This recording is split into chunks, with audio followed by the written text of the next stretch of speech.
I just had a whole conversation and I realized I wasn't recording. It is raining outside, so I got wet. But I needed to say this. So, I've noticed a pattern where people say, you know, they chose the wrong person, right? Somebody they weren't compatible with. They ignored the red flags and the non-negotiables. And then they'll say, well, men are like this or women are like that, right? But it's not that all men or all women are like this or that. It's just that you chose the wrong partner. And a lot of times, and I didn't even say this in the previous video, sometimes we choose our parents. We choose our parents who abandoned us, neglected us, rejected us, took us for granted, and mistreated us. And so we subconsciously choose partners who show up the same way in our life, who will disappoint us and not care. Sometimes, again, as I mentioned in the previous video, these people could just be manipulative and using you for what they want to their advantage. And once they get you in a certain place, they're like, oh, well, I got you where I want you, so now I don't have to do the equal give and take. I don't have to reciprocate. But relationships should be, no matter who you're in this relationship with, whether it be a relative, a friend, or a romantic partner, all relationships should be equal give and take. There should be reciprocity.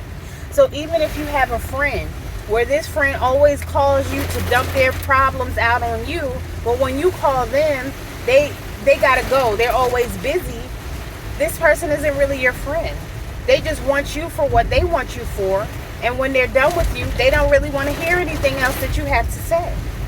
Right? So relationships, romantic relationships are set up the same way. There should be equal give and take, reciprocity, right? Some people believe in gender roles and some people do not. But are you showing up for one another equally, right? Are you satisfying the other person's love languages? One person's love language may be physical touch, where the other person's love language may be words of affirmation. So if you're buying them gifts, they can't receive the love that you're showing them because that's not how they receive love. They receive words by love by hearing you're doing a good job. I'm proud of you. And this should be a compromise or a sacrifice even if it wasn't done for you. The excuse or the answer shouldn't be, well, no, ain't nobody do that for me, so I shouldn't have to do that. But then you shouldn't have chose that partner. And then if you want to stay in that relationship and you want it to be a good relationship, again, you may have to make that compromise or sacrifice.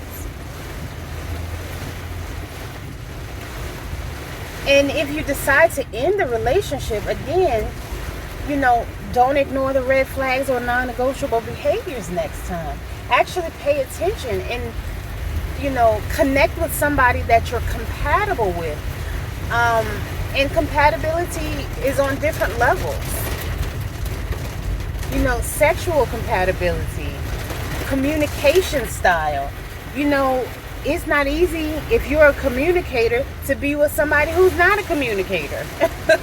Because you feel like one person's always going to feel like they're not getting anywhere, and then the other person's just going to feel like their partner is just always nagging and complaining, or that they won't let something go. It's because there's no communication in the way that this person can see that there's a true resolution.